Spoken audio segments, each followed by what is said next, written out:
Oke, bismillahirrahmanirrahim. Alhamdulillahirabbil alamin. Wassalatu wassalamu ala sayyidina Muhammadin asyrafil mursalin wa ala alihi wa sahbihi ajmain. Hamdan hamidin, hamdan na'imin, hamdan syakirin, hamdan ni'mahu wa yukafi'u mazidah. Ya Rabbana lakal hamdu kama yanbaghi li jalahi wajhikal karim wa azimi sultani.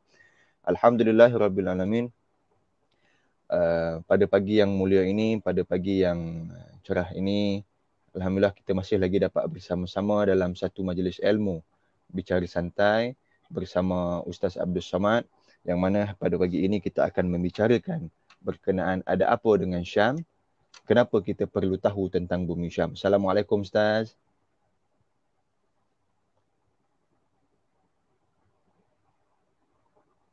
Ustaz Abdul Samad, Assalamualaikum.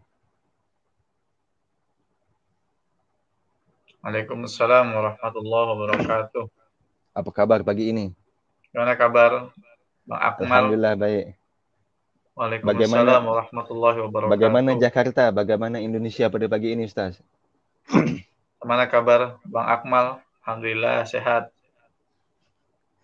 Bagaimana keluarga di sana? Bagaimana situasi pandemik di sana pada ketika ini? Adakah berangsur pulih? Alhamdulillah Indonesia cerah, ya. Walaupun agak sedikit mendung. Allah. Bagaimana pandemik di sana, Ustaz? Adakah sudah berangsur pulih? Alhamdulillah. Kalau disebut pulih, enggak ya, tapi justru semakin bertambah ini, semakin teruk. Baik.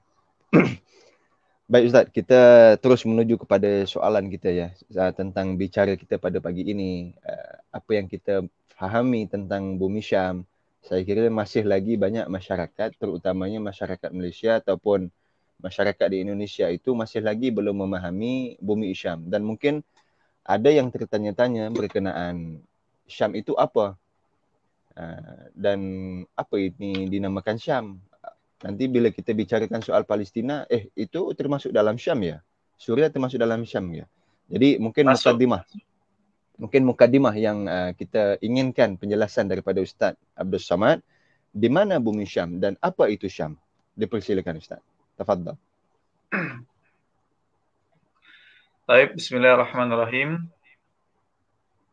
Alhamdulillahi wa kafa, wassalatu wassalamu ala man istafa, Muhammad ibn Abdullah wa ala alihi wa ashabihi wa man ihtada.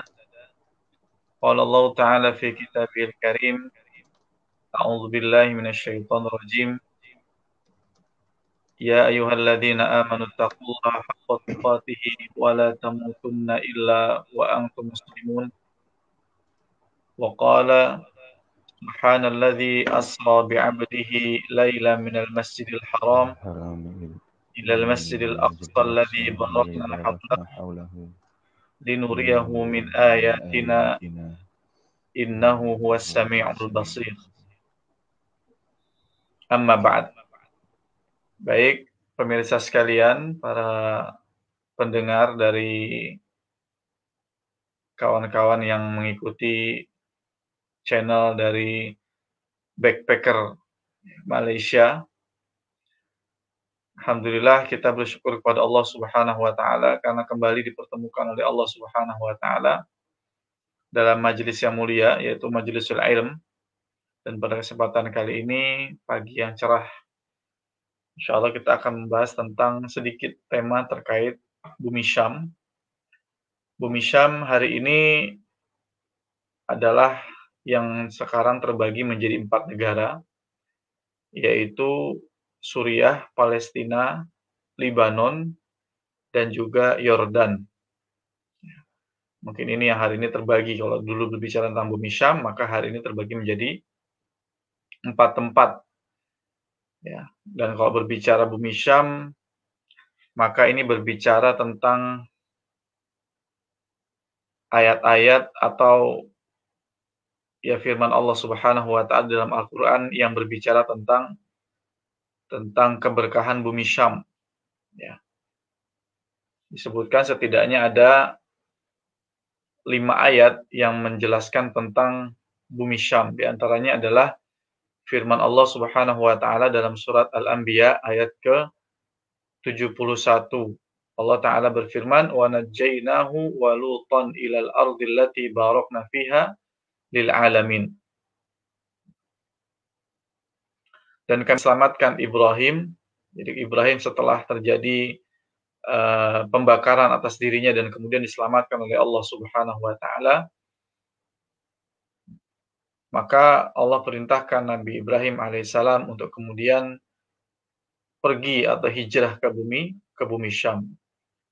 Wa najjaynahu wa lutan, dan juga kami selamatkan Ibrahim dan Lut ilal ardi allati barakna fiha lil alamin, ke bumi yang kami berkahi di dalamnya bagi sekalian manusia.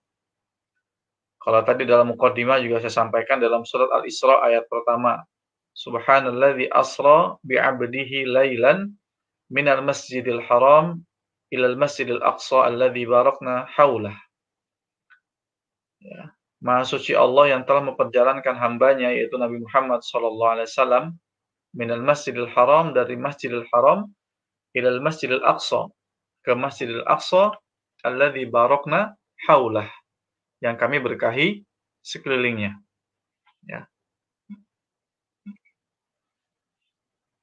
Nah, kemudian Allah juga sampaikan dalam ayat yang lain, di antaranya firman Allah Subhanahu wa taala dalam surat Al-Anbiya, masih Al-Anbiya ayat ke-81, Allah Ta'ala berfirman, Walis Sulaiman ar-riha asifatan tajri bi amrih ilal ardi allati barakna fiha wa kunna bi kulli syai'in alimin.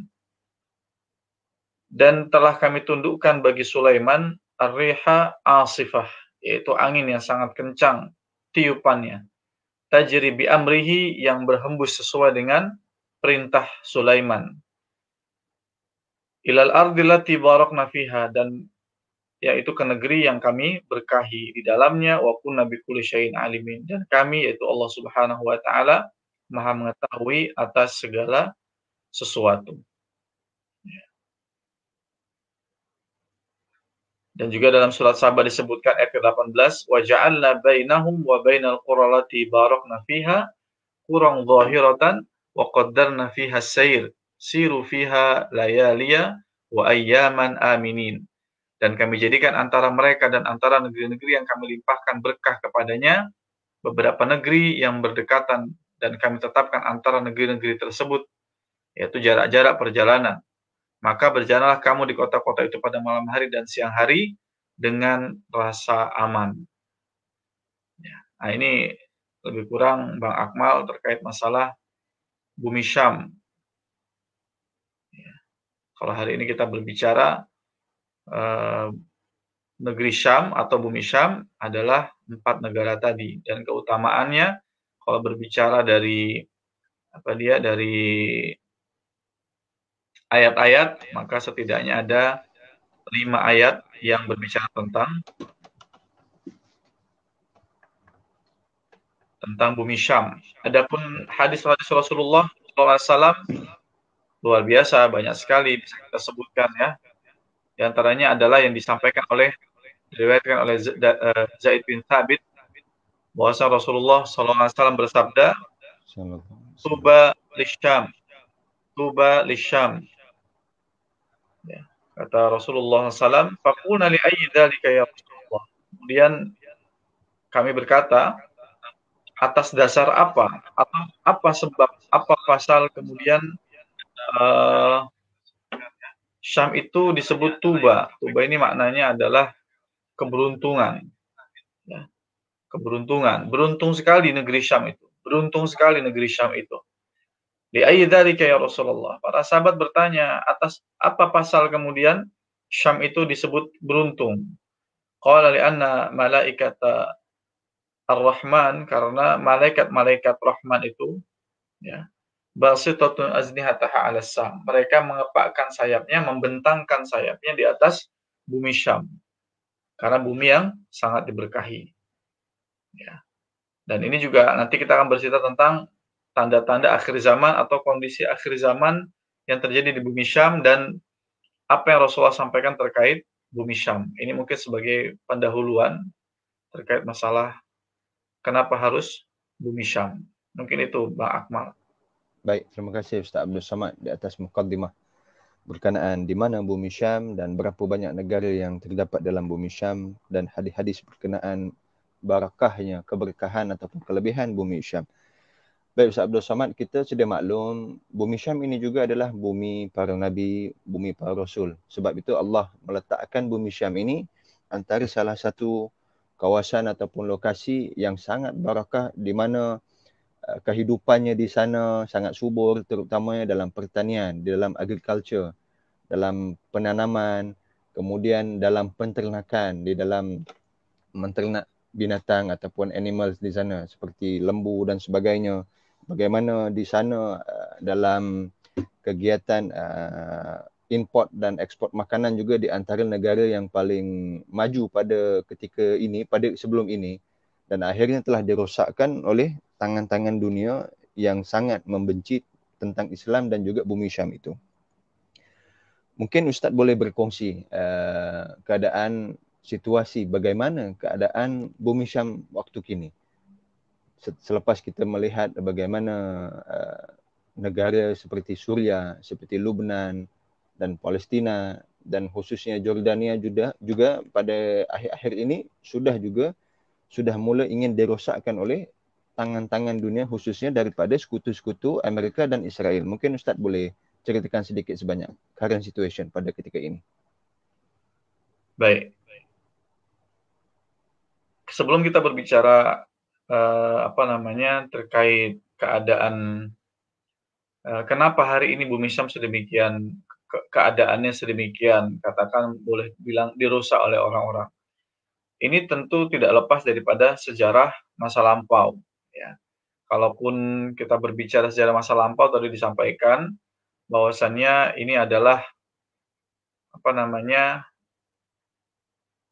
dimiliki oleh 3 agama. Jadi karena para nabi dan rasul Allah Subhanahu wa taala banyak yang kemudian berhijrah ke bumi Syam, ya, sehingga kemudian terutama di Palestina dan di Suriah, gitu kan. Sehingga di sana apalagi ada diletakkan, kita ketahui di sana ada Al-Aqsa, Masjidil Aqsa, di mana dahulu Masjid Aqsa ini adalah tempatnya Rasulullah SAW Mi'raj, jadi dari Masjidil Haram ke Masjidil Aqsa, ya. Dari Masjid Aqsa kemudian Rasulullah SAW dimi'rajkan oleh Allah Subhanahu wa taala ke Sidratul Muntaha. Ya, kemudian kalau berbicara tentang apa yang terjadi hari ini, maka tidak lepas daripada apa yang Rasulullah SAW sampaikan atau apa yang Allah firmankan di dalam Al-Quran, yaitu keberkahan bumi Syam. Kemudian hadis-hadis Rasulullah SAW yang berkaitan dengan bumi Syam. An Abdullah bin Umar diantaranya adalah An Abdullah bin Umar bin Khattab radhiyallahu anhuma qala lana an-nabi sallallahu alaihi wasallam yauman inni ra'aitul malaikata fil manam akhadhu amudal kitab fa'amidu bihi ila Syam fa idza waqa'atil fitan fa innal imana bisyam. Dari Abdullah bin Umar bin Khattab radhiyallahu anhuma bahwasanya ia berkata, qala lana Nabi sallallahu alaihi wasallam berkata kepada kami pada suatu hari, inni ra'aitul malaikah fil manam. Rasulullah bersabda, aku melihat malaikat di tidurku, artinya Rasulullah bermimpi, akhadhu amudal kitab. Beliau mengambil amudal kitab, ya ini pilar daripada Alkitab atau tiang daripada Alkitab, yaitu apa? Iman. Lalu membawanya fa'amidu ila Syam, kemudian membawa tiang tersebut ke bumi Syam. Fa'idha waqa'atil fitnah, dan kemudian Nabi mengatakan apabila terjadi banyak fitnah, fa'innal imana bisyam, maka sesungguhnya iman itu ada di Syam. Dalam hadis yang lain Rasulullah SAW bersabda, an Abi Darda anna Rasulullah sallallahu alaihi wasallam qala inna fustatal muslimin yaumal malhamah bil ghutah ila janibi Madinah yuqalu laha Dimashqu min khairi madain. Dari Abi Darda bahwasanya Rasulullah SAW bersabda, inna fustatal muslimin, sesungguhnya nanti gerbang kaum muslimin itu pada hari Yaumul Malhamah, pada hari terjadinya peperangan besar. Mungkin dunia hari ini menyebutnya dengan Armageddon, Islam menyebutnya dengan Malhamah Kubro. Jadi benturan terjadinya peperangan terbesar antara umat Islam dengan orang-orang non-muslim, yaitu akan terjadi di Ghutah, yaitu satu wilayah di pinggiran kota Damaskus, ya, yang disebut juga dengan di antara salah satu kota-kota terbaik di negeri Syam. Ya. Kemudian juga dalam hadis yang lain Rasulullah SAW mengatakan an Muawiyah bin Qurrah an Abi radhiyallahu anhu qala Rasulullah SAW bersabda, "Idza fasada ahlus Syam fala khaira fikum." Apabila rusak negeri Syam, kata Nabi SAW, apabila rusak penduduk negeri Syam, maka fala khaira fikum, maka tidak ada lagi kebaikan di tengah-tengah kalian. Ya. Walan tazal ta'ifah min ummati mansurina la yadurruhum man khadalahum hatta taqum as-sa'ah.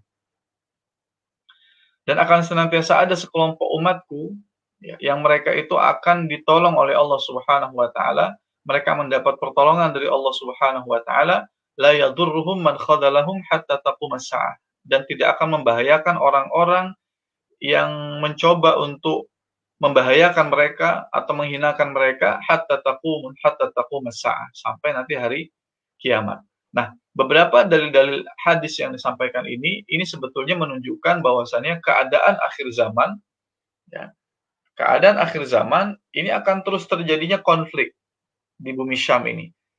Ya. Apalagi tadi terakhir hadis disampaikan walan tazalu ta'ifah min ummati mansurin, bahwasanya nanti akan senantiasa ada kelompok umatku yang senantiasa ditolong oleh Allah Subhanahu wa taala. Kenapa makna ditolong? Apa maknanya? Akan terjadi pertempuran, akan terjadi kemudian kalau saya boleh sampaikan bahwasannya keadaan di bumi Syam ini, khususnya yang terjadi di Suriah ataupun di Palestina, bukan sekedar masalah urusan sebidang tanah yang bernama Palestina atau bernama West Bank atau kemudian Gaza atau kemudian Suriah, Damaskus ataupun Latakia ataupun Hama, Homs, Yarmuk dan lain sebagainya. Tapi ini memang adalah bentuk mempertahankan eksistensi keimanan yang ada di dalamnya. Karena sebagaimana kita ketahui bahwasannya bumi Allah ini akan diwarisi oleh hamba-hambanya yang soleh. Hamba-hamba yang soleh. Maknanya apa? Ketika ada orang-orang yang ingin berbuat kerusakan di muka bumi, maka sudah sepatutnya para pembawa panji kebenaran ini tidak boleh membiarkan kemungkaran terjadi di bumi Allah Subhanahu wa taala, apalagi bumi yang diberkahi oleh Allah Subhanahu wa taala, yaitu bumi Syam. Apalagi kemudian bumi yang dijanjikan kelak itu menjadi pintu, ya, pintu di mana penyelamatan kaum muslimin di akhir zaman, yaitu di bumi Syam. Dari mulai Ghutah, kemudian Yarmuk, kemudian nanti Damaskus, bahkan sampai nanti di Palestina, di Babu Elia, kemudian sampai di banyak tempat di Palestina yang nanti juga akan disebutkan di akhir zaman terkait pertempuran atau terkait konflik yang terjadi antara kaum muslimin dengan orang-orang yang dengki terhadap Islam dan kaum muslimin itu di bumi Syam. Ya. Dan Syam, berbicara Syam sepanjang sejarah, maka setidaknya bumi Syam ini setelah mengalami 3 perang besar. Yang pertama adalah perang Yarmuk, ya. Yang kemudian ada perang Ainul Jalut, dan yang terakhir adalah perang Hittin oleh Salahuddin Al-Ayyubi. Perang Yarmuk di mana terjadi antara umat Islam dengan kekaisaran Bizantium pada masa dahulu, masa lampau.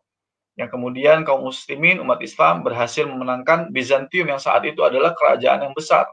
Saat itu adalah satu superpower. Kalau hari ini kita melihat ada Amerika, ada US dan Cina misalkan, atau US dan Rusia, maka pada masa dahulu ada kerajaan Bizantium dan kerajaan Persia. Itu 2 kerajaan besar. Ya. Nah, dulu pernah terjadi perang di bumi Syam itu, yaitu perang Yarmuk.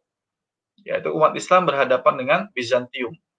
Dan alhamdulillah umat Islam memenangkan peperangan tersebut. Juga terjadinya perang Ainul Jalut, yaitu peperangan yang antara umat Islam dengan bangsa Tartar atau bangsa barbar. Yaitu apa? Dalam rangka menghentikan ekspansi dari suku atau dari pasukan Tartar atau pasukan barbar, karena mereka melakukan kezaliman yang luar biasa, menghabisi setiap penduduk yang tidak mengikuti aturan mereka. Dan alhamdulillah juga dimenangkan oleh kaum muslimin. Dan yang terakhir terjadi perang Hittin, yaitu antara umat Islam dengan tentara Salibis. dan juga lagi-lagi dimenangkan oleh umat Islam. Artinya memang kalau berbicara bumi Syam ini adalah bumi yang akan senantiasa mengalami kegoncangan, akan mengalami fitnah demi fitnah. Ya, makanya sebagai umat Islam, kenapa bertanya kenapa harus Syam? Ya karena memang bumi Syam itu bumi yang memang diwahyukan oleh Allah Subhanahu wa taala dan juga diperintahkan oleh Rasulullah SAW. Bahkan Rasulullah SAW memerintahkan kepada kita kalau memang kita sanggup hendaknya tinggal di bumi Syam. Ya. Ada satu hadis yang menyebutkan Rasulullah SAW bersabda, "Alaikum bisyam, fa innahu saffatu biladillah." Ya, yaskunuha khiratahu min khalqih. Hendaklah kalian itu berada di Syam atau tinggal di bumi Syam. Karena apa? Fa innahu safwatu biladillah. Karena itu di antara negeri pilihan Allah Subhanahu wa taala, yaskunuha khiratuhu min khalqih. Yang di dalamnya ditempati atau diduduki atau ditinggali oleh hamba-hambanya yang menjadi pilihan Allah Subhanahu wa taala. Maka ini kalau kita bertanya kenapa harus Syam? Kenapa kita harus memperhatikan Syam? Karena memang puluhan dalil, puluhan ayat-ayat firman Allah Subhanahu wa taala dan sunnah Rasulullah SAW menggambarkan tentang keutamaan Syam. Selain tentunya Masjidil Haram dan Masjidil Aqsa, selain tentunya bumi yang diberikan Allah yaitu Makkah dan Madinah. Juga tentu ini bumi Syam dengan segala keutamaannya. Sehingga kalau kemudian hari ini kondisinya bumi Syam terjadinya kegoncangan, terjadinya peperangan, terjadinya fitnah, ya maka sudah sepatutnya umat Islam juga peduli memperhatikan keadaan Syam karena ini juga berkaitan dengan keimanan kita di akhir zaman. Lalu bagaimana kondisi dahulu dengan kondisi hari ini?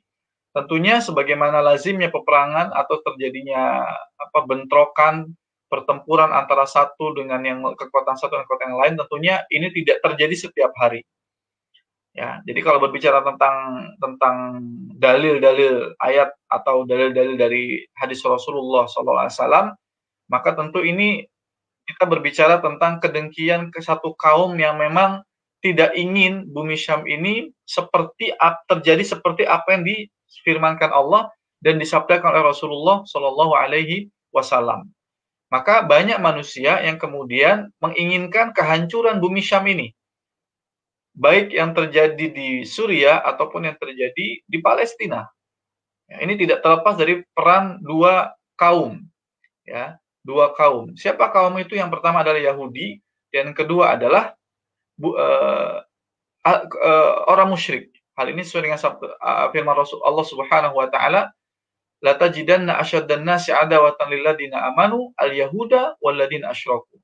Kata Allah Subhanahu wa taala, sungguh kamu akan mendapati orang-orang yang paling keras permusuhannya terhadap orang-orang beriman. Siapa mereka? Al-Yahud waladina asyraku, yaitu orang-orang Yahudi dan orang-orang musyrik. Nah, kalau kita dapati di Palestina, ini yang nampak kita saksikan adalah permusuhan orang-orang Yahudi yang ditunggangi atau yang kemudian dikendarai oleh paham Zionis. Ya, Zionis yang merasa dunia paling baik dan kemudian selainnya adalah budak, selainnya adalah binatang yang tidak layak mendapatkan kedudukan di tempat tersebut. Ya, yang kedua apa? Yang kedua adalah orang musyrik yang terjadi di Suriah, yaitu mereka yang disebut dengan Syiah Nusairiyah. Ya. Jadi Suriah ini dikuasai oleh Syiah Nusairiyah yang konon katanya dalam agama Syiah itu sendiri, Syiah Nusairiyah ini dikeluarkan dari sekte karena dianggap dia berlebihan. Dia menuhankan Ali, kemudian mengukurkan para sahabat, tidak mengakui kenabian Rasulullah SAW, dan menafikan Al-Quran. Mereka anggap tidak ada Al-Quran, itu salah semua, subhanallah. Menghalalkan apa yang Allah haramkan, mengharamkan apa yang Allah halalkan, dan lain sebagainya. Sehingga permusuhan mereka terhadap kaum muslimin sedemikian rupa, dan mereka berbuat kerusakan di bumi yang diberkahi Allah Subhanahu wa taala. Jadi kalau bicara berkah, tadi Bang Ahmad cerita, misalkan bagaimana tanaman-tanaman itu tumbuh, bagaimana kemudian ikan-ikan itu mudah sekali didapat oleh orang-orang warga Palestina, bagaimana kemudian buah-buahan sedemikian segar, ya, luar biasa. Memang karena memang bumi yang diberikan oleh Allah Subhanahu wa taala, kita ketahui bahwasannya al-barakah itu adalah ziyadatul khair. Ya, jadi kalau Allah menyebutkan atau Rasulullah menyebutkan tu balisyam atau kemudian Allahumma barik lana fi syamina, dalam satu doanya Rasulullah mengatakan Allahumma barik lana fi syamina, Allahumma barik lana fi syamina, 3 kali Rasulullah menyebutkan sampai para sahabat bertanya, ya Rasulullah, wa fi yamanina, wa fi yamanina. Baru kemudian Nabi mengatakan, ya, dan juga Yaman, negeri Yaman kita. Artinya apa? Kalau Rasulullah saja meminta keberkahan atas bumi Syam, kemudian Allah memberkahi bumi Syam itu sendiri, tentu berada di bumi Syam adalah satu kebaikan. Dan karena ini berbicara, Allah dan Rasulullah berbicara memberkahi satu tanah atau satu negara, ya, atau satu wilayah yang disebut Syam, maka tentunya apa yang ada di dalamnya atau tanah itu tersebut mendapat keberkahan yang luar biasa. Maka tanahnya menjadi berkah, ya, maka orang-orang yang tinggal di dalamnya juga mendapat keberkahan. Apalagi dia beriman kepada Allah Subhanahu wa taala, apa yang dihasilkan dari tanahnya itu menjadi keberkahan, apa yang dihasilkan dari air lautnya, dari lautnya atau dari sungainya itu juga keberkahan tersendiri. Maka bersyukurlah kalau kemudian kita bisa tinggal di bumi Syam, atau kalaupun tidak, kita banyak membantu dan peduli terhadap kondisi bumi Syam hari ini. Karena hakikatnya bantuan kita atau kepedulian kita terhadap bumi Syam bukan untuk bumi Syam itu sendiri, tapi justru untuk keselamatan diri kita. Ketika nanti Allah Subhanahu wa taala meminta pertanggungjawaban kita atas kondisi atau keadaan bumi Syam hari ini dan kita tidak peduli, maka ketahuilah itu akan diminta pertanggungjawaban oleh Allah Subhanahu wa taala. Maka ya, tentu saja keadaan yang baik di bumi Syam ini menimbulkan kedengkian atau ketidaksukaan bagi kaum-kaum yang lain, apalagi misalkan umat Islam berupaya bertekad untuk apa, menjadikan bumi Syam itu sesuai dengan apa yang Allah dan Rasulnya inginkan. Tentu orang-orang yang zalim, orang-orang yang durhaka kepada Allah tidak menginginkan ini berlaku di tengah-tengah bumi Syam. Wallahu a'lam bishawab. Wallahu a'lam. Terima kasih Ustaz. Tadi Ustaz dah ceritakan kepada kami tentang hadis-hadis akhir zaman, kemudian tentang kerusakan yang terjadi di bumi Syam.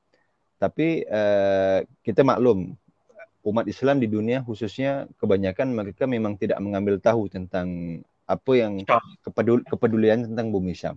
Tetapi untuk rakyat ataupun masyarakat yang berada di bumi Syam itu sendiri, khususnya di Palestina, di Suriah, apakah mereka sudah bersedia di peringkat awal? Sehingga pada saat ini, setelah kerusakan yang telah terjadi, akhirnya terlalu ramai rakyat Palestina dan Suriah khususnya, dan ada sebahagian daripada rakyat Lubnan yang telah menjadi pelarian di keseluruhan dunia. Jadi mungkin Ustaz boleh ulas sedikit bagaimana pandangan daripada rakyat bumi Syam itu sendiri, bagaimana mereka sudah menerimanya ataupun mereka sudah mengetahui lebih awal. Dipersilakan Ustaz. Baik. Nanti di bumi Syam di akhir zaman itu akan terjadi ada kaum-kaum yang memang tidak semuanya berada di garis terdepan. Bahkan dalam hadis Rasulullah SAW yang lain, nanti di akhir zaman itu umat Islam akan terpecah di bumi Syam itu. Ada yang kemudian sebagian mereka tetap tinggal, berjihad, mempertahankan agama Allah dan wilayah yang diberikan Allah Subhanahu wa taala, dan sebagian kemudian kemudian mereka mati dalam keadaan syahid di bumi tersebut, mempertahankan iman di sana, ya. Dan yang kedua, siapa mereka? Orang-orang yang melarikan diri keluar dari bumi Syam. Nah, ini yang dimurkai oleh Allah Subhanahu wa taala. Maka bagi orang-orang yang di bumi Syam hari ini, apa yang kemudian mengambil perhatian terhadap bumi Syam, maka memperhatikan kondisi ini. Ya, walaupun memang mungkin di sana ada alasan syar'i, kemudian para penduduk Syam keluar dari negaranya dalam rangka misalkan pendidikan atau dalam rangka kemudian menyelamatkan anak keluarga besarnya, karena mungkin dia perlu membawa orang-orang tua, perlu membawa wanita, perlu membawa anak-anak, ya, agar selamat dan tidak terkena efek atau imbas daripada kezaliman atau kejahatan penguasa atau para penjajah yang terjadi di Palestina ataupun di Suriah hari ini. Jadi kalau kepada bumi Syam tentu sebagaimana di negeri-negeri berkah lainnya atau sebagaimana sunnatullahnya dalam mengikuti anjuran Allah dan Rasulnya, maka di sana ada yang beriman, ada yang kemudian mengikuti apa adanya yang Allah dan Rasulnya inginkan, dan di sana sebagian ada yang kemudian tidak mengikuti ajaran Allah dan Rasulnya, sehingga keluar dari bumi Syam, bahkan hanya sekedar mungkin tidak sabar dalam menghadapi fitnah di bumi Syam, ya. Karena setiap hari terjadi pertempuran, dia tidak bisa hidup dengan tenang, tidak mendapat hidup dengan damai, padahal dia mungkin menyaksikan dunia lain atau teman-teman saudara-saudara di negara yang lain hidup dalam keadaan damai, tenang, melaksanakan ibadah dengan apa namanya, dengan baik ya, tanpa ada gangguan. Sedangkan kita lihat bagaimana warga Palestina tidak bisa beribadah dengan tenang di masjidnya. Al-Aqsa itu jelas masjid padahal ya. Atau kemudian orang-orang Suriah juga begitu, tidak dibenarkan mereka melaksanakan sholat berjamaah 5 waktu di masjid, maka dia akan mengalami pertanyaan-pertanyaan dari pihak penguasa, apakah kamu sholat 5 waktu ya. Jadi para pemuda-pemuda yang dulu sebelum terjadi kehancuran hari ini, sebelum terjadinya fitnah hari ini di Syam, khususnya di Suriah, dulu para pemuda-pemuda tidak diperkenankan melaksanakan sholat berjamaah 5 waktu di masjid karena dianggap teroris, dianggap ekstremis. Padahal itu menjalankan kewajiban dari yang menciptakan dia. Maka disitulah fitnah itu terjadi. Maka benarlah Rasulullah SAW ketika bersabda, Inna idhamal jaza ma'idhamal bala. Sesungguhnya besarnya pahala yang Allah berikan kepada hamba berbanding lurus dengan fitnah yang Allah berikan kepada mereka atau bala yang Allah berikan kepada mereka, musibah yang Allah berikan kepada mereka. Kenapa? Fa inna Allah Ta'ala idza habba qauman ibtalahum. Karena Allah apabila mencintai seorang hamba, ibtalahum, Allah pasti akan menguji mereka. Faman radiya falahu ridha. Barang siapa yang kemudian ridha kepada Allah, ridha terhadap takdir atau bala tersebut, maka baginya ridha Allah. Faman sakhita falahu sukhط. Dan siapa saja yang kemudian murka, tidak suka, benci dengan musibah dan bala tersebut, maka baginya untuk Allah Subhanahu wa Ta'ala. Maka ini perlu diperhatikan oleh semua seluruh kaum muslimin, baik yang ada di Syam ataupun di luar Syam. Yang pertama adalah bahwasanya fitnah itu pasti terjadi. Bala itu pasti akan menimpa kita. Musibah itu pasti akan menimpa kita, suka atau kita tidak suka. Cuma yang harus kita perhatikan adalah bahwasanya perhatian kita terhadap Syam itu menyangkut keimanan kita di akhir zaman. Karena Nabi tadi mengatakan kepada kita, ketahuilah ketika nanti terjadi fitnah di akhir zaman, iman itu ada di Syam. Maksudnya apa? Maksudnya Allah Subhanahu wa Ta'ala menjaga penduduk Syam itu dari apa? Dari fitnah. Bahkan dalam hadis yang lain disebutkan nanti di akhir zaman ketika terjadi pertempuran, orang-orang terbaik dari negeri-negeri tetangga atau seperti Irak, Yordan, seperti kemudian Lebanon, itu orang terbaik di antara mereka itu akan masuk ke bumi Syam. Ya. Dan sebaliknya orang-orang yang buruk dari bumi Syam akan keluar dari bumi Syam. Nanti sudah Allah saring dengan sendirinya ketika terjadi fitnah akhir zaman. Bahkan waliyadzubillah mungkin sebagian orang-orang yang ahli Palestina ya, atau ahli Suriah, mereka keluar keliling ke seluruh dunia hanya untuk menceritakan bahwasannya rusak, negara kami rusak oleh umat Islam, rusak karena pembagian wilayah, rusak karena politik dan lain sebagainya. Karena kerusakan satu hal yang pasti akan terjadi karena ini adalah kabar nubuah dan firman Allah Subhanahu wa Ta'ala mengabarkan tentang fitnah akhir zaman.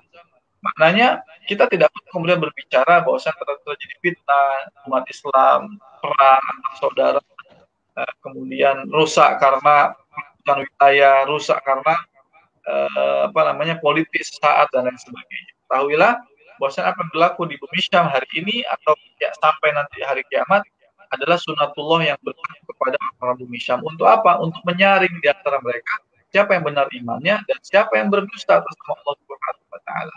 Karena bagaimanapun bumi Syam itu perlu perhatian kita sangat kuat. Maka kita yang dari Melayu ini, dari Nusantara ini, ya memang sudah selayaknya dan sudah sepatutnya kita perhatian terhadap bumi Syam. Karena itu yang diantara bukti iman kita kepada Allah Subhanahu wa Ta'ala. Wallahu a'lam bishawab. Wallahu a'lam. Ustaz Abdul Samad, tadi Ustaz telah ceritakan kerusakan ya dan bagaimana bumi Syam itu daripada masyarakatnya akhirnya menjadi sangat tidak prihatin kepada bumi sendiri.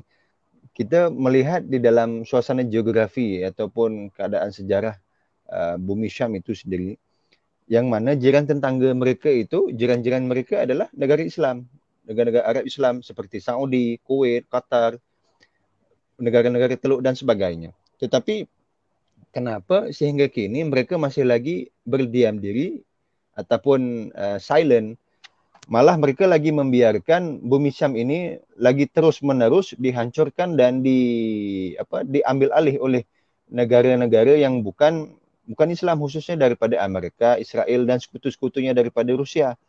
Dan ketika peperangan yang dimulakan sehingga penghancuran bumi Suria dan bagaimana pergolakan di bumi Lubnan, akhirnya masyarakatnya, rakyatnya kini sudah tidak percaya kepada pemerintah, kerajaan, dan bagaimana pula sekarang ini di bumi Jordan juga sudah diganggu dan sudah mula ada tangan-tangan atau mata-mata yang sudah ingin merosakkan sistem pemerintahan diraja di Jordan.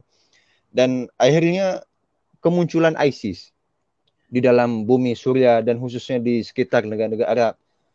Jadi bagaimana ini boleh terjadi dan adakah ini memang sudah di-setting ataupun sudah dirancang lebih awal oleh pihak Yahudi dan sekutunya ataupun bagaimana Ustaz? Mungkin Ustaz boleh jelaskan.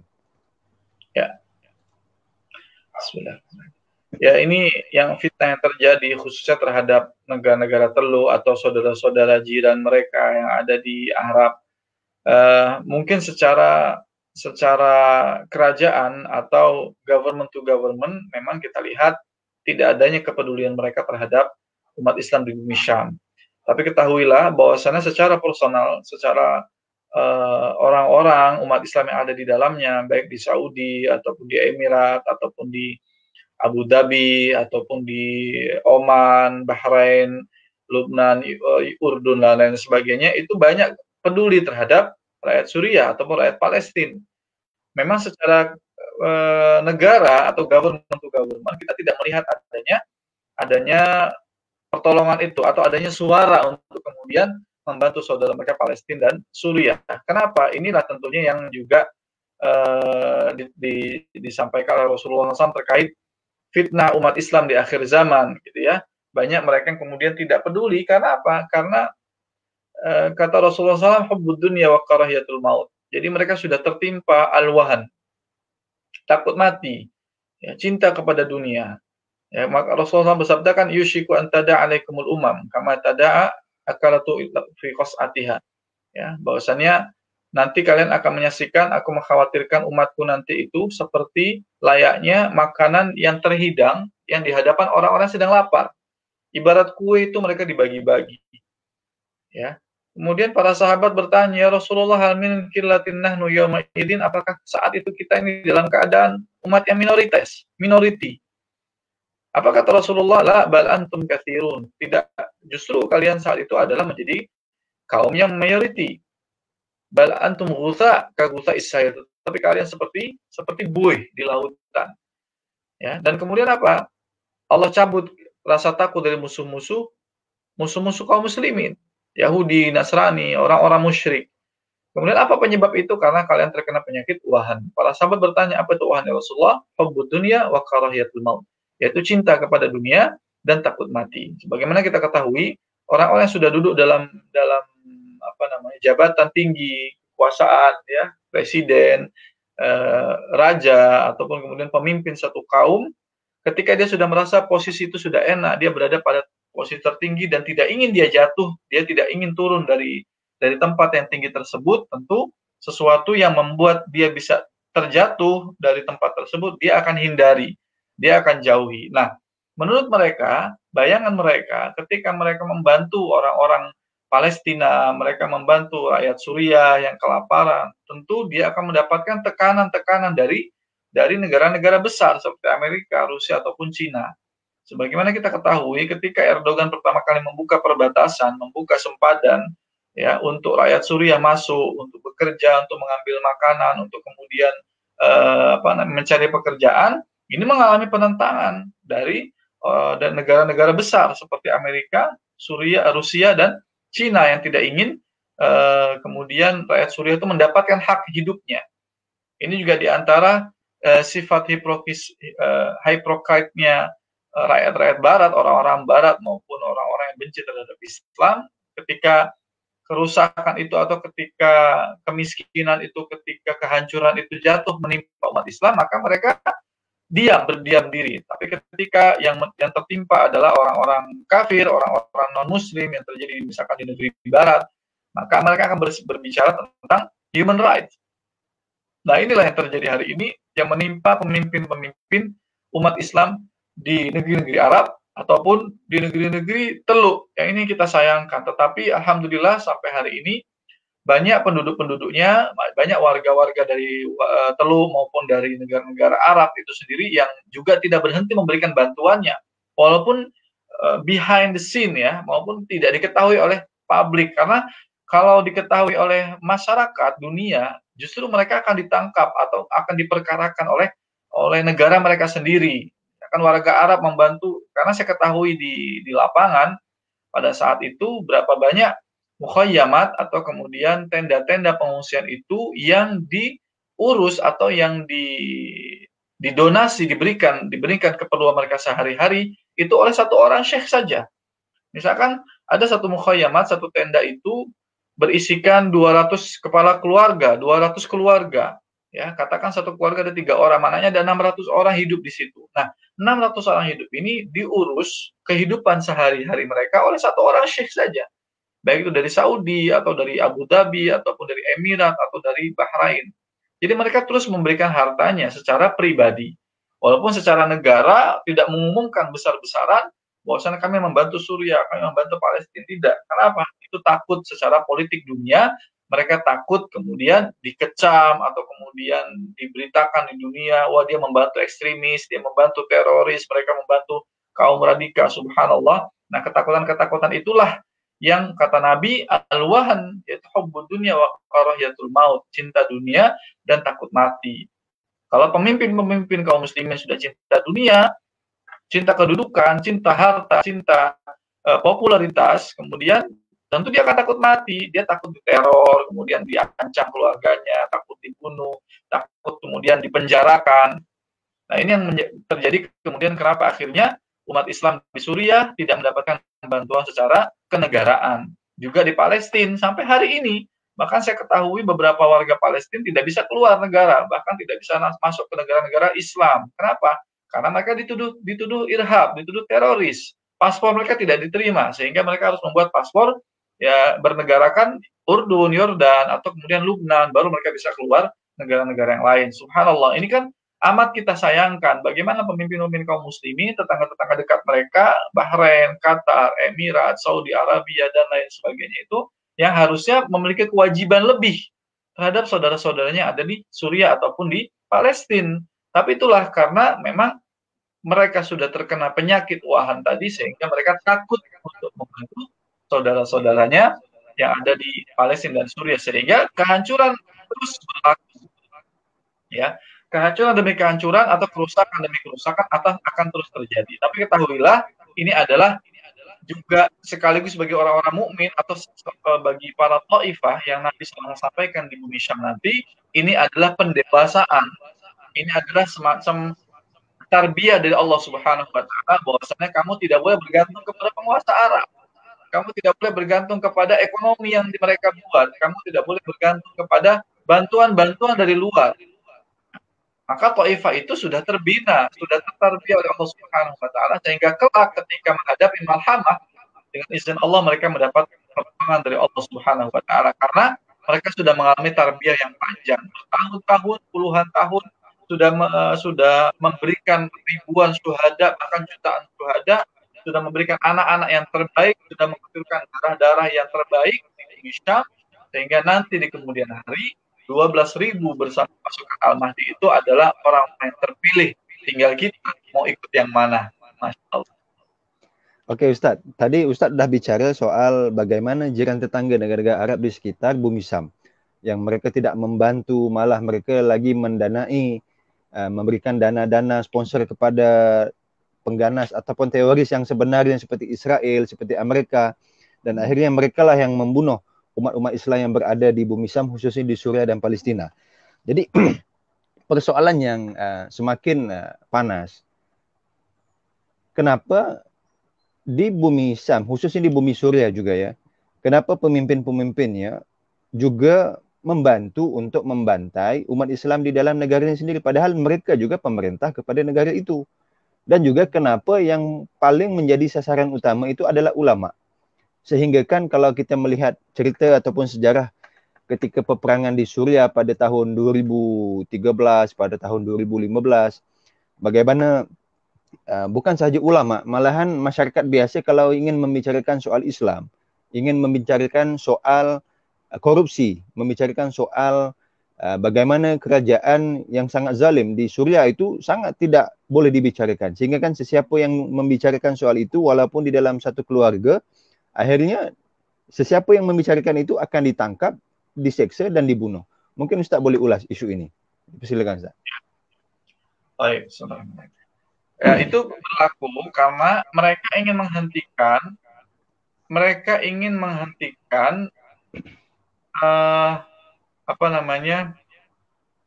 militansi kaum muslimin, karena mereka khawatir kalau kemudian Islam ini kemudian tegak, katakan Suriah atau Palestina, ketika kemudian Islam yang benar itu kemudian muncul, Taifah yang Rasulullah SAW sabdakan tadi itu akan terus eksis, maka ini akan membahayakan keadaan mereka, akan membahayakan posisi mereka sebagai pemimpin Islam yang zalim, sebagai pemimpin Islam yang korup, sebagai pemimpin kaum muslimin yang kemudian melakukan banyak skandal untuk merusak Islam dan kaum muslimin di dalamnya, warganya. Itu satu yang pertama. Yang kedua, tentu ini tidak terlepas, khususnya di Suriah, tidak terlepas daripada peran kaum Syiah. Terkhusus kaum Syiah Nusairiyah. Mereka tidak ingin kemudian Ahlus Sunnah ini kita perlu berbicara, walaupun kita bicara sektarian, tapi inilah realita yang terjadi di lapangan. Mereka tidak ingin kemudian umat Islam, Ahlus Sunnah wal Jamaah ini kemudian eksis, memimpin negara.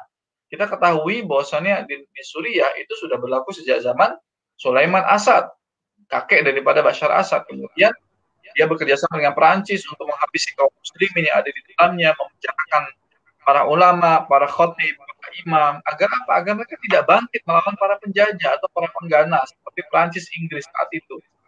Kemudian setelah kekuasaan itu diserahkan, diberikanlah kepada Presiden Hafiz Assad. Hafiz Assad dia berlumuran darah, banyak dosa-dosa dia untuk kemudian, sehingga kita ketahui banyak orang-orang Suriah pada masa tahun 80-an atau 90-an itu berhijrah ke negeri Mesir, ke negeri Saudi, kemudian ke Lubnan, ke Urdun, ke Qatar dan lain sebagainya. Itu apa? Untuk menyelamatkan diri mereka, mereka berhijrah. Karena apa? Di negaranya sendiri mereka dihinakan, mereka dizalimi, mereka dipersekusi, mereka sebagian dibunuh, bahkan kami menemui banyak orang-orang yang ditangkap dengan tuduhan mereka mengikuti kelompok Ikhwanul Muslimin. Ketika mereka ditangkap, dia nggak ngerti, saya tidak tahu, saya tidak paham apa itu Ikhwanul Muslimin, saya tidak kenal siapa itu Said Qutb, saya tidak tahu siapa itu Hasan Al-Banna. Tetapi tuduhan itu berlaku pada saat itu menjadi tuduhan, dituhmahkan kepada mereka, biar mereka bisa dipenjara. Karena apa? Mereka orang-orang yang iltizam. Dalam Islam disebut dengan mutadayyin, orang-orang berpegang teguh pada agamanya. Nah, orang-orang musyrik ini ya, tidak ingin kalau orang-orang mutadayyin ini, orang-orang yang berpegang teguh pada agamanya ini berada di negara mereka, atau kemudian mereka punya massa, punya pengikut. Karena kalau mereka punya pengikut di kemudian hari bisa membahayakan kekuasaan mereka. Nah, inilah yang terjadi, sehingga akhirnya mereka bekerjasama dengan para munafikun, para fasikun, dan juga orang-orang musyrik dan Yahudi dan Nasrani untuk apa? Untuk memberangus aktivis-aktivis Islam, untuk memberangus para ulama. Jadi kenapa ulama yang disasar, kenapa ulama yang dibunuh, kenapa para pelajar? Karena mereka-mereka inilah yang kelak menjadi pionir, yang kelak menjadi orang-orang yang menjadi mercusuar, cahaya di atas kegelapan umat Islam di tengah kezaliman tersebut. Nah, ini yang mereka habisi, ini yang mereka tangkapin, mereka bunuh, dan mereka usir dari negerinya, karena tidak ingin Islam itu tampil. Dan tentunya orang-orang Yahudi, Nasrani, dan juga orang-orang yang musyrik, dalam ini misalkan Syiah Nusairiyah di Suriah, mereka tentu mengetahui bahwasannya dalil-dalil berkaitan dengan atau berkenaan dengan Ghutah Syarqiyah, Ghutah Timur, yaitu wilayah di Damaskus, atau Damaskus sendiri, di mana itu ada Manaratul Baydha, di mana Nabi Isa alaihissalam akan diturunkan oleh Allah Subhanahu wa Ta'ala di situ. Mereka juga tentu mengenal bagaimana sekitaran dari Masjidil Aqsa yang disabdakan Rasulullah SAW kalau akan muncul Taifah Mansurah dari sana. Kemudian tentu mereka akan memahami betul wilayah-wilayah Bumi Syam di mana itu kelak menjadi perkumpulan kaum muslimin akhir zaman. dunia. Jadi keyakinan mereka bahwa umat Islam itu akan memiliki satu kepemimpinan dunia, itu mereka yakini. Nah, makanya mereka ingin menghancurkan pandangan itu dari tengah-tengah kaum muslimin dan menghancurkan orang-orang yang berupaya untuk kemudian menegakkan menegakkan syariat Islam di mereka, terutama para ulama dan para pelajarnya. Jangan salah, ini yang perlu kaum muslimin juga. Mereka meyakini, lebih yakin daripada umat Islam secara umum terkait umat Islam akan tegak, umat Islam akan bangkit dari keterpurukan dan akan dipimpin oleh satu kaum yaitu beriman kepada Allah dan Rasul-Nya dan ditolong oleh Allah atas perjuangan mereka. Ini yang perlu dipahami. Sebenarnya orang-orang Yahudi dan Nasrani itu justru yakin dengan hadis-hadis Rasulullah SAW yang justru banyak tidak dibaca dan tidak dipahami oleh umat Islam secara menyeluruh. Ini sangat disayangkan. Sehingga upaya-upaya mereka itu mendiskreditkan umat Islam, kemudian menstigmakan atau menamakan dengan nama-nama yang negatif terhadap syariat Islam seperti syariat, hijab, cadar, jihad, khilafah, dan lain sebagainya, itu memang by design oleh mereka agar umat dijauhkan dari terma-terma atau dari definisi-definisi yang itu baku di dalam syariat sudah ada. Agar apa? Agar mereka tidak sadar bahwasanya itu adalah desain mereka untuk menjauhkan umat Islam dari kesuksesannya, dari kejayaannya. Mereka meyakini itu. Maka jangan sampai kita termakan dengan isu yang mereka buat. Allah alam bisawab. Allah Akbar. Maknanya kalau kita melihat di sini dalam konteks ilmu, maknanya kaum Yahudi dan Nasrani khususnya Kristen itu mereka lebih terkedepan dan mereka lebih memahami soal pembacaan isi-isi Al-Quran dan hadis, begitu ya Ustaz? Oh, mereka punya kajian, Bang Akmal. Mereka punya pengkajian di setiap 5 tahun. Mereka mengkaji keadaan dunia 15 tahun ke depan. Subhanallah. Nah, mereka punya kajian bahwasannya di 2025 itu umat Islam punya kepemimpinan dunia. Bayangkan, mereka punya kajian seperti itu. Bayangkan, nah mereka berupaya dengan isu-isu dengan stigma negatif, dengan label-label yang buruk kepada umat Islam, teroris, radikalis, fundamentalis itu dalam rangka apa? Mereka paham umat Islam pasti punya kepemimpinan dunia. Hanya saja mereka berupaya minimal jangan 2025 deh, diundur misalkan sampai ke 2030 atau lebih jauh daripada itu. Pokoknya jangan sampai sekarang ini. Karena hari ini mereka lah super power itu. Dan mereka tidak ingin power mereka hilang karena sebab apa? Sebab kelompok umat Islam yang sedikit tadi. Wallahu a'lam. Baik. Ini menarik. Tadi kita Ustaz Somad, kita dah bicara soal geografi, lokasi bumi Syam dan juga bagaimana jiran-jiran tetangganya dan bagaimana kerusakan dan juga pembunuhan dan juga penyiksaan yang telah dilakukan terhadap umatnya dan juga ulamanya. Dan kita sudah memahami soal kehancuran ataupun peperangan di dunia ini dimulai oleh Amerika, oleh USA. Dan bagaimana peperangan di Vietnam dahulu, peperangan di Kosovo, peperangan di Irak, Afghanistan, dan di mana-mana sahaja di muka bumi ini kebanyakan memang dimulai ataupun direka-reka peperangan itu oleh Amerika. Dan kalau kita melihat ketika kepimpinan Donald Trump, bagaimana beliau sangat agresif mengumumkan bahawa ibu negara Israel itu akan dipindahkan di Baitul Maqdis.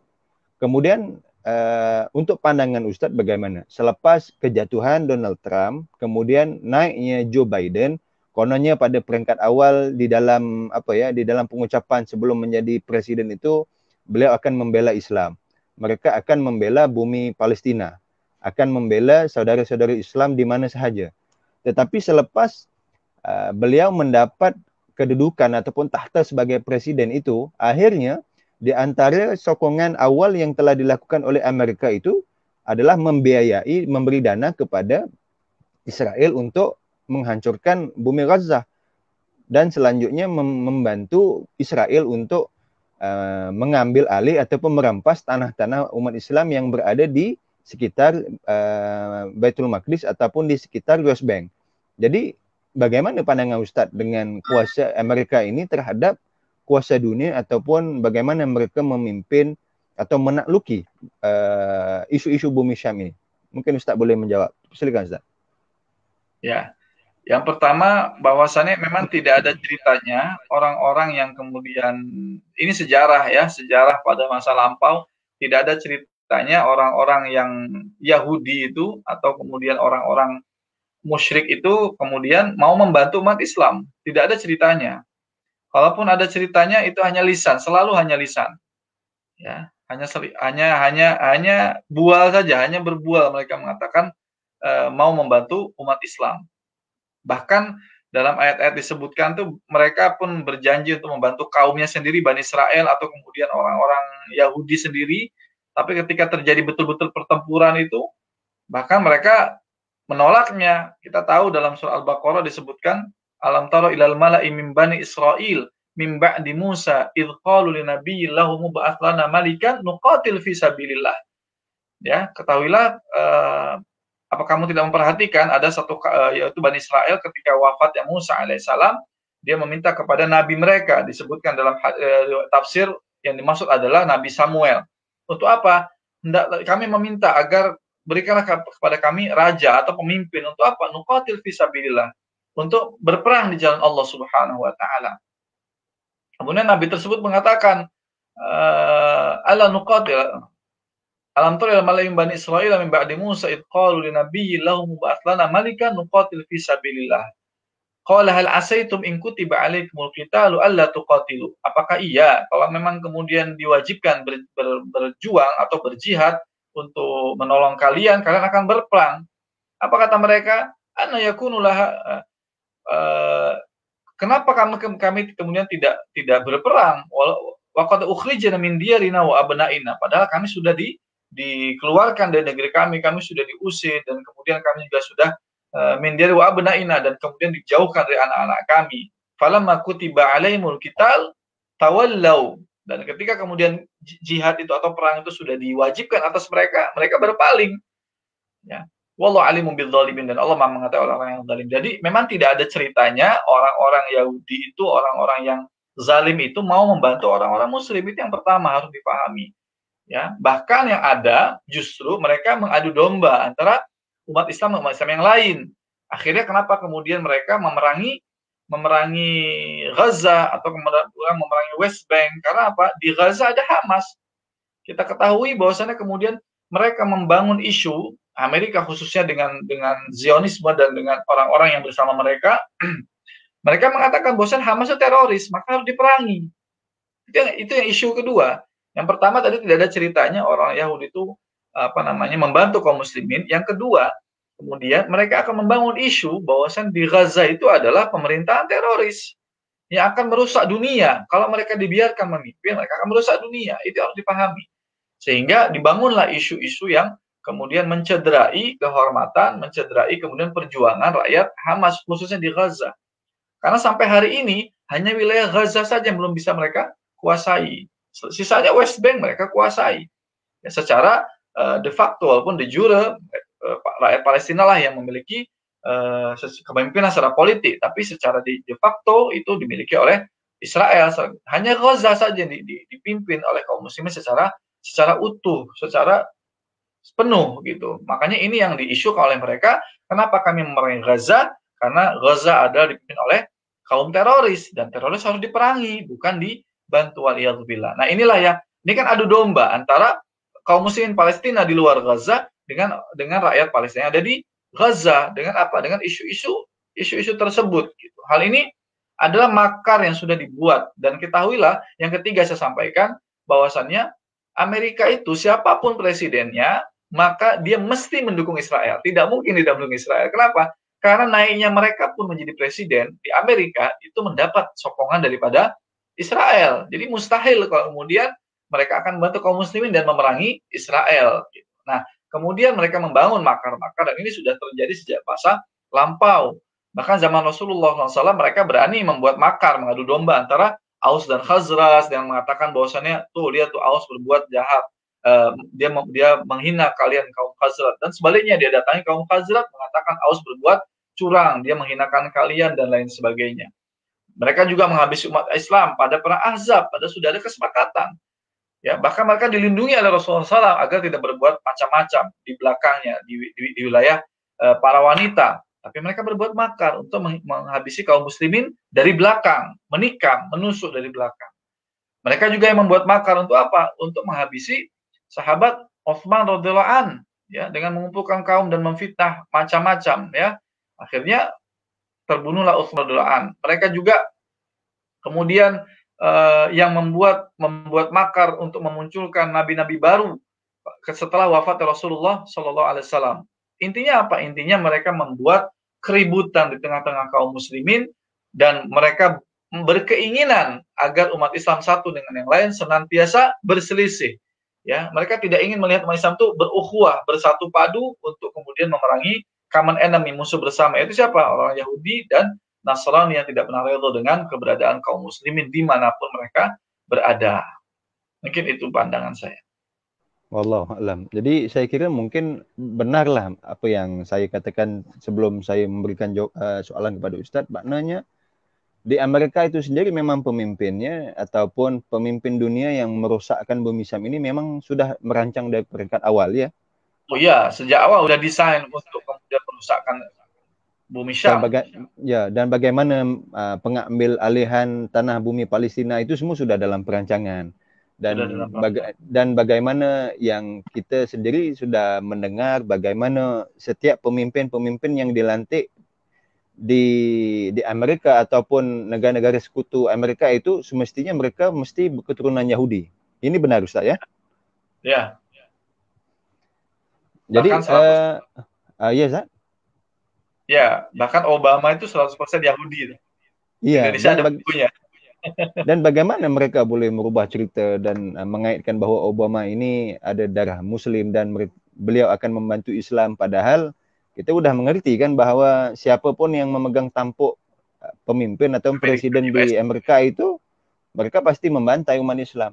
Dan Ustaz, kalau kita melihat apa yang terjadi di bumi Syam, di bumi Suriah, di bumi Palestina dan negara-negara sekitar umat Islam, mungkin ada kaitan dan kenapa sebahagian negara lain, kita ambil contoh di Arakan, di bumi Myanmar, dan bagaimana umat Islam di Xinjiang yang berada di bumi China, yang kalau kita panggil Turkistan Timur, East Turkistan, dan bagaimana umat Islam dibantai juga di Kosovo, dan masih lagi ada pembantaian ataupun penyiksaan yang masih lagi berlaku di Chechnya, yang masih lagi berlaku di Serbia dan sebagian-sebagian negara Eropah Muslim. Dan ada juga mungkin berlakunya masalah umat Islam yang telah didiskriminasi di negara jiran Malaysia, yaitu di selatan Thailand, di Fatani, Yala dan Retiwat. Dan juga ada masalah juga yang masih lagi umat Islam tidak ketahui apa yang telah terjadi di bumi selatan Filipina, di Zamboanga dan selatan-selatan Filipina yang lainnya, di Mindanao. Jadi mungkin Ustadz boleh ulas juga apa kaitannya dan kenapa di mana-mana sahaja peperangan yang berlaku itu kenapa umat Islam aja dibantai. Dan kenapa berita ini, macam Ustadz beritahu tadi, kalau umat Islam aja yang dibantai ataupun diseksa, berita itu langsung di-mute-kan ataupun di-silent-kan, ditutup. Tetapi sekiranya kalau penyiksaan itu dilakukan ataupun adanya pembantaian itu terhadap bukan Islam, saya ambil contoh ketika situasi berlaku di Amerika pada 2 tahun lepas, ketika ada satu orang kulit hitam, yang itu orang kulit hitam ya Ustaz, yang telah dibunuh oleh rakyat kulit putih, dan akhirnya berita orang kulit hitam ini telah menjadikan satu isu yang besar di dunia. Malahan sponsor penajaan football, bola sepak, Black Lives Matter. Jadi kenapa ini terjadi? Kenapa kalau orang Islam aja seperti yang dilakukan oleh player bekas Arsenal, Mesut Ozil. Beliau menyatakan statusnya di Twitter, di Instagramnya menyokong penindasan umat Islam di bumi Xinjiang. Tetapi kalau umat Islam saja semua akan dikatakan ini adalah fake news. Ini adalah satu diskriminasi terhadap bukan Islam. Mungkin Ustaz boleh ulas.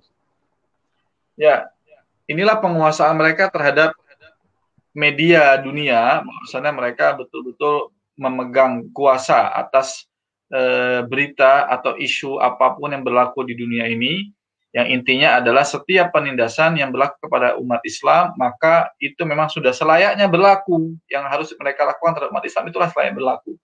Dan sebaliknya, mereka baru berhitung nyawa ketika yang berlaku atau yang mati itu adalah dari kalangan mereka. Dan sebagaimana kita ketahui, umat Islam dimanapun berada, ketika mereka menjadi kaum yang minoriti, maka mereka adalah kaum yang tertindas. Dan ketika mereka menjadi kaum yang mayoriti, mereka dianggap kaum yang intoleran, kaum yang radikal, kaum yang keras kepala, karena mereka dianggap sebagai orang yang tidak tidak mau tidak mau berlapang dengan kaum yang lain. Padahal kita ketahui, misalkan di Nusantara ini, di Indonesia, umat Islam, Masya Allah, toleransinya luar biasa. Mereka bisa berdampingan dengan orang-orang non-Muslim, bahkan di Malaysia pun juga seperti itu. Tapi ketika kita menjadi minority, katakan di selatan Thailand, di Mindanao, kemudian di Turkistan Timur, ya, di Xinjiang, ataupun di negara-negara yang lain, mereka justru tertindas, hak-hak mereka tidak terpenuhi. Bahkan di Myanmar, Rohingya tidak mendapatkan hak sebagai warga negara, padahal Rohingya sejak zaman dahulu adalah wilayah Arakan itu terlepas dari wilayah Burma pada tempo dulu atau Myanmar hari ini. Itu terlepas, betul-betul dia dipisahkan oleh Gunung Himalaya dan lautan, ya. Itu juga ketika Gaza, ya, ataupun ketika selatan Thailand, mereka adalah kaum Melayu. Sampai hari ini mereka pun bahasanya bahasa Melayu. Adapun mereka kemudian berbicara dengan bahasa Thailand karena itu dipaksa oleh kerajaan Thailand.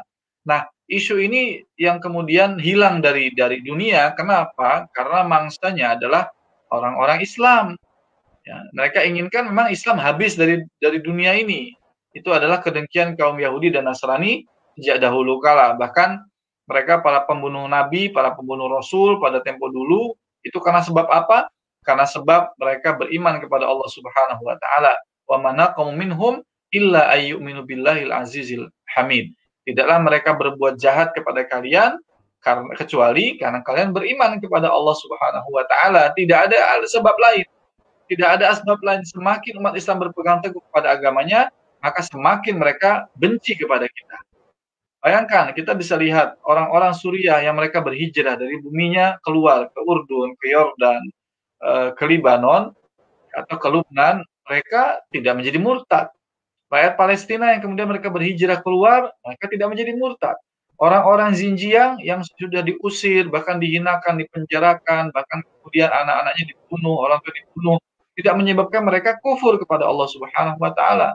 Rohingya juga sampai mereka di mana-mana di Bangladesh, ada yang di Indonesia, di Aceh dan lain sebagainya, tidak menyebabkan mereka kufur atau kemudian murtad kepada Allah Subhanahu wa taala. Karena itu berbicara iman. Dan itu yang membuat mereka semakin benci kepada Islam. Islam harus dihancurkan. Mereka membuat isu, mereka membuat label umat Islam di dunia bahwasanya Islam adalah ajaran kekerasan, ajaran teroris.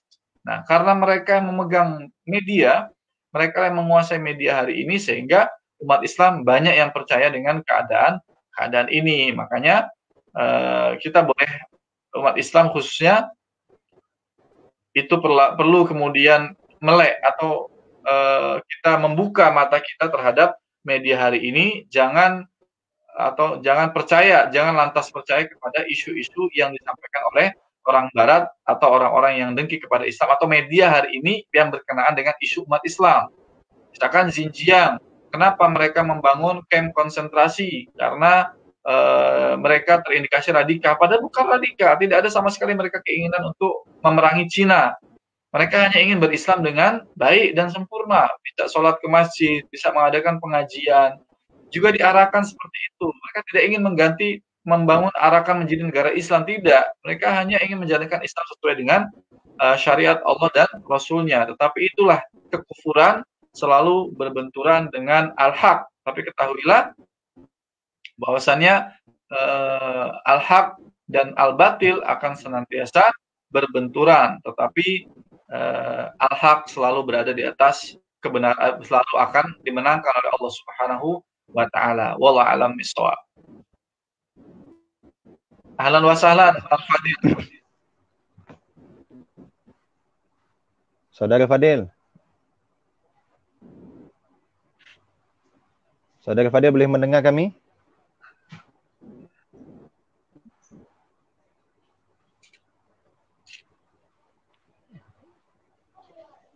Fadil Yusni, boleh mendengar kami?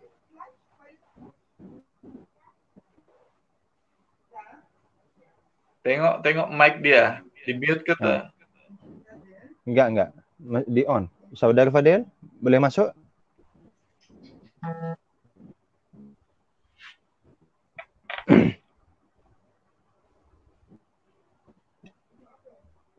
Saudara Fadil, boleh masuk?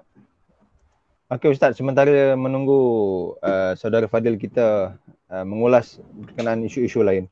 Jadi apa pandangan Ustaz lagi lah berkenaan Ustaz sudah berpengalaman turun ke misi-misi kemanusiaan, membantu umat-umat Islam di Bumi Syam khususnya, dan pelbagai negara Ustaz sudah turun di sana.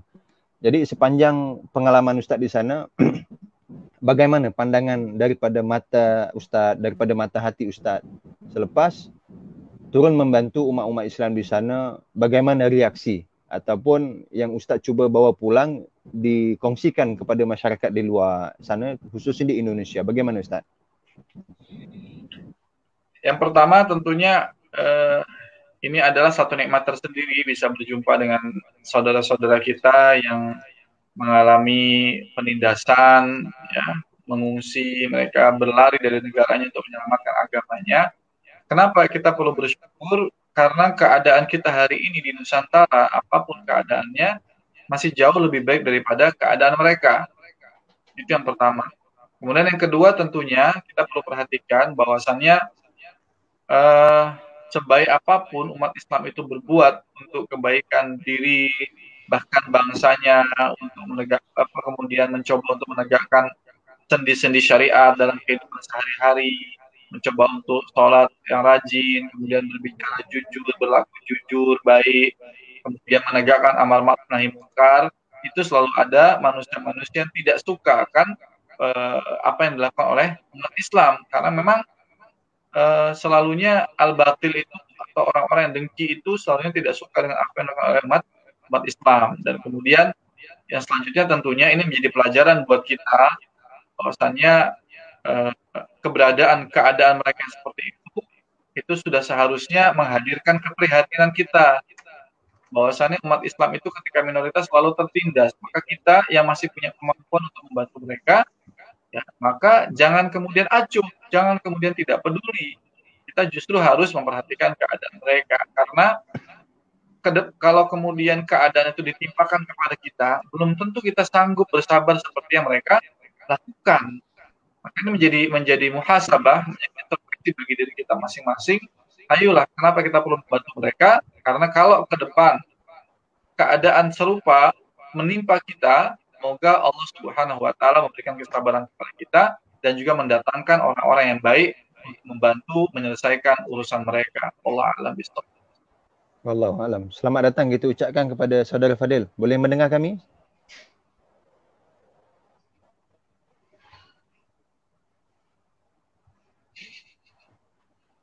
Hilang.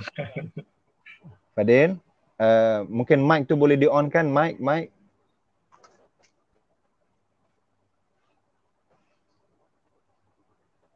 Kita tak dengar lagi. Itulah.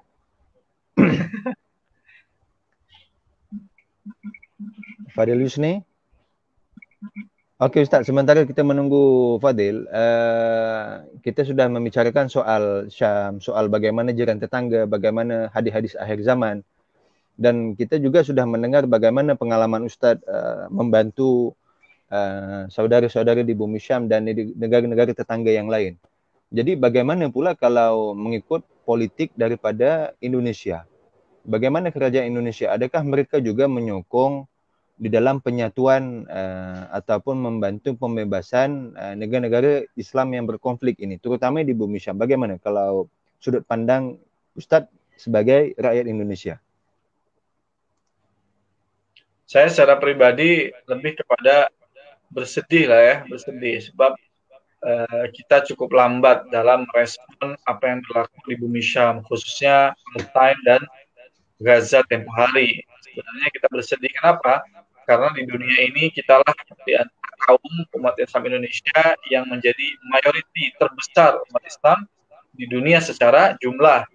Ya. Mungkin di sana ada Hindi atau ada US dan sebagainya, tapi secara umat Islam Indonesia menjadi negara yang mayoriti. Jadi ketika negara mayoriti dan melihat respon atau sikap yang dilakukan Indonesia hari ini, saya merasa cukup sedih karena seharusnya kita boleh melakukan atau memberikan bantuan yang lebih besar dan lebih banyak lagi hari ini. Karena melihat ya inilah keadaan kita muslimin, ternyata kita masih belum lagi baik terhadap sesama muslim lainnya, atau khusus pemimpin Islam di Indonesia ataupun di Nusantara. Itu saya bersedih lah. Saya tidak bisa banyak cakap masalah ini sebab ya malu, lebih kepada malu. Selain sedih, saya malu lah. Kita mayoriti ini, umat Islam Indonesia ini, kemarin Ustaz Adi Hidayat saja seorang diri, dia boleh kumpulkan uang sebanyak 35 miliar. Itu lebih daripada 1 juta ringgit ya Mal ya. Lebih dari 1 juta ringgit Malaysia. Itu satu orang. Bayangkan kalau kemudian itu dikelola oleh negara. Bayangkan kemudian kerajaan itu menghimbau kepada rakyatnya, ayo semua kita sokong Palestina sebab dia adalah muslim. Oke, kalaupun Anda tidak percaya sebagai muslim, dia adalah sebagai manusia yang hari ini menjadi mangsa kejahatan dari para pengganas, itu sudah cukup. Tapi yang berlaku hari ini, bahkan apa yang dilakukan oleh Ustaz Adi Hidayat pun mendapat serangan dari orang-orang yang memang sengaja membuat kekacauan agar bantuan umat Islam tidak sampai kepada sesama muslim. Itulah menjadi kesedihan dan menjadi rasa malu tersendiri dari saya berada di kondisi umat Islam yang sedemikian ini. Allah alam. Wallahu alam. Jadi saya kira setakat itu, dan saudara Fadil masih lagi tidak dapat bersama dengan kita, mungkin kerana faktor masalah teknikal ataupun internet. Ala kulihal, perbincangan kita pada pagi ini saya kira sangat penuh ilmiah, dan mungkin saya kira kita perlu Ustaz ya adakan siri yang kedua. InsyaAllah. InsyaAllah untuk kita yang ini kita sudah membahaskan tentang apa? Tentang asas bagaimana bumi Syam itu, di mana terletaknya geografi bumi Syam itu di mana, dan bagaimana keadaan umat Islam terkini yang sedang berlaku di bumi Syam. Mungkin di siri yang akan datang nanti mungkin kita boleh membahaskan geopolitik ataupun bagaimana perancangan umat Islam ataupun negara Islam ini untuk membantu negara bumi Syam, khususnya Palestina dan Suria pada masa-masa akan datang. Jadi saya kira itu antara satu rancangan dan idea yang perlu kita adakan ataupun kita satukan. Mungkin di penghujung ini kesimpulan daripada Ustaz Abdul Somad berkenaan bicara santai, berkenaan ada apa dengan Syam kita pada pagi ini. Dipersilakan Ustaz. Iya. Sebagai penutup saya sampaikan bahwasannya keadaan bumi Syam ini adalah keadaan yang sudah diwahyukan dan disabdakan oleh Rasulullah SAW, maka perlu mendapat perhatian bagi umat Islam. Ya. Dan saya tutup dengan hadis Rasulullah SAW. An Abi Hurairah radhiyallahu anhu qala Rasulullah sallallahu alaihi wasallam sayasirul amru ila an takunu junudan mujannadah wa junudun bisyam wa jundun bil yaman wa jundun bil iraq. Qala Ibnu Hawala khirli ya Rasulullah in adraktu dhalika qala alayka bisyam fa inna khiratullah min ardih yajtabi ilaiha khiratahu min ibadihi fa in abaitum fa alaykum bi yamanikum wasqu min ghudurikum fa innallaha qad takaffala li bisyam ahli. Dari Abu Hurairah, dari Abi Hurairah radhiyallahu an, dia berkata bahwa Rasulullah SAW bersabda, saya siru ummati, pada umatku nanti akan terjadi pasukan perang. Saya suruh amru ila antakunu junud mujannadah. Jadi pada akhirnya nanti umat Islam itu akan menjadi pasukan perang. Ya, jundun bisyam, yaitu pasukan di Syam, wa jundun bil Yaman, satu pasukan di Yaman, wa jundun bil Iraq, dan satu pasukan di Iraq. Ibnu Hawala bertanya, pilihkan buat aku ya Rasulullah, kalau aku mendapati keadaan tersebut. Maka Nabi bersabda, alaika bisyam, hendaknya kamu memilih pasukan yang ada di Syam. Fa inna khiratullahi min ardih, karena sesungguhnya Syam adalah bumi pilihan Allah. Yastabi ilaiha khiratahu min ibadih, yang dipilih bumi tersebut oleh hamba-hamba pilihan. Fa'in abaitum, kalau kamu tidak sampai ke Syam, fa'alaikum biyamanikum, maka pilihlah negeri Yaman. Wasqu min ghudurikum, dan kemudian berilah minum hewan kalian dari kolam-kolam di Yaman tersebut atau dari lembah-lembah di Yaman. fa innallaha qad takaffala bisyam wa ahli. Karena Allah menjamin untuk negeri Syam dan penduduknya. Maka para pemirsa sekalian, kenapa kita perlu dengan bumi Syam? Kenapa kita perhatikan kepada bumi Syam? Karena hakikatnya di dunia ini ada bumi yang diberkahi selain Makkah dan Madinah, yaitu bumi Syam, yang kita perlu perhatian lebih kepadanya terkait keselamatan kita juga nanti di akhir zaman dan pertanggungjawaban kita di hadapan Allah Subhanahu wa taala. Karena Allah Subhanahu wa taala bersabda dalam satu hadis qudsinya, qala Allah taala, ya bna Adam maridtu falam ta'udni. Wahai anak Adam, aku sakit tapi kamu tidak mau datang menjenguk. Qala wa kaifa a'uduka wa anta rabbul alamin. Itu hamba ini heran, mereka bertanya, ya Allah, bagaimana aku bisa mendatangi engkau, menjenguk engkau yang sakit sedangkan engkau adalah Rabb semesta alam. Itu adalah kiasan karena Allah menyampaikan, qala amma alimta anna 'abdi fulanan maradu falam ta'ud. Kata Allah Subhanahu wa taala, bukankah kamu tahu bahwasannya di sana ada hambaku yang sakit waktu di dunia, falam ta'udhu, tetapi kamu tidak mau mendatang menjenguknya. Padahal lau uttahu lawajadtani indah. Kalau kamu mau datang menjenguknya, kamu dapati aku ada di sisinya. Apa maknanya? Maknanya kalau hamba Allah yang sakit saja kita tidak mau datang menjenguk dan tidak peduli terhadapnya, lalu bagaimana kalau ada saudara-saudara kita yang harus keluar dari negerinya karena terusir, harus dibunuh saudaranya, dan harus hidup dalam keadaan yatim, apalagi yang ada disiksa, yang kemudian dibunuh secara keji, maka kita tidak peduli, tentu Allah akan lebih keras lagi bertanya, meminta pertanggungjawaban kita. Waliyadzubillah. Semoga Allah berikan kesadaran kepada kita untuk kemudian peduli terhadap sesama, terkhusus hari ini yang berlaku di bumi Syam, Palestina ataupun di Suriah. Wallahu a'lam bishawab. Wallahu a'lam bishawab. Terima kasih di atas jawapan-jawapan dan ulasan daripada Ustaz Abdul Somad sepanjang bicara kita pada pagi ini.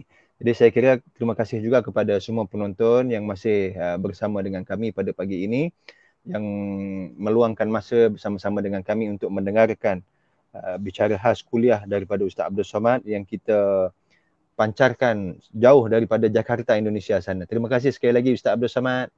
Sama-sama. Mudah-mudahan amin. Mudah-mudahan kita akan usahakan siri-siri yang seterusnya pada waktu yang lain, pada waktu yang akan datang.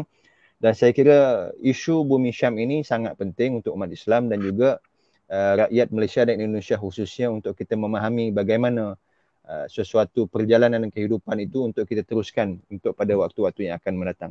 Jadi saya kira terima kasih sekali lagi kepada semua penonton, terima kasih kepada ahli panel, dan terima kasih kepada tim belakang tabir yang bertungkus lumus untuk melaksanakan program pada pagi ini. Jadi insya-Allah kita jumpa di waktu dan masa yang lain untuk kita teruskan untuk bersama-sama dalam majlis ilmu pada masa-masa yang akan datang. Jadi doakan kami dan doakan juga kesihatan kepada ahli panel kita Ustaz Abdul Somad, semoga sentiasa sihat. Semoga sentiasa diberikan keberkahan dalam menyampaikan ilmu, dalam menyampaikan agama, dalam menyampaikan berita-berita berkenaan umat Islam di seluruh dunia. Jadi kita akhiri perbincangan kita akhiri bicara santai kita pada pagi ini dengan wabillahi taufiq wal hidayah. Wassalamualaikum warahmatullahi taala wabarakatuh.